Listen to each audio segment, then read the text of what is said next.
Guys, pasyalan naman natin ngayon ng Central Park dito on board Allure of the Seas. Ito po ang Central Park na makikita nyo at mukhang meron tayong kabaro dito. Ayan, mula sa housekeeping department. Hello Christian, kamusta? Buti naman, kuya. Oo, ano ginagawa mo ngayon? Bale, ito, nililinis mo dito. Buong Central Park ba? Itong nililinis mo? Nililinis ko yung buong Central Park. Anong position mo dito sa barko? Public area attendant.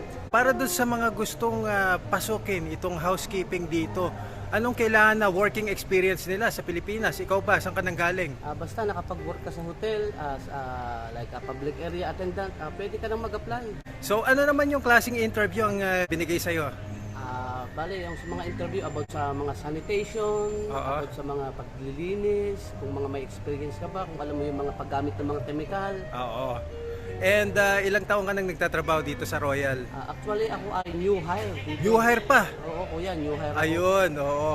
Malamang siguro nakatulong naman ba ang buhay sa cruise ship page natin? Oo, kuya, malaking bagay ito para sa aking pamilya, para maidaos ko yung kanilang pamumuhay sa araw-araw.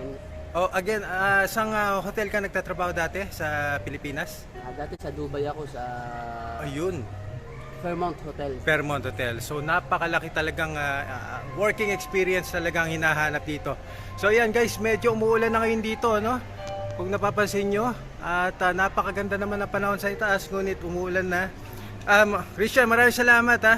Okay, kuya, Any message sa mga aspiring seafarers na katulad mo na dati nangangarap lang makapasok sa barko? ang masasabi ko lang, huwag tayong sumuko sa pag-a-apply. Grab natin to. Dito natin makikita kung gaano kaganda ang buhay barko. Ayan, maraming salamat. Ayan, si Christian po guys. At nandito kami ngayon sa Central Park. Ayan. Mabuhay kayong lahat. Si Rinal Banda. God bless po. Bye-bye Christian.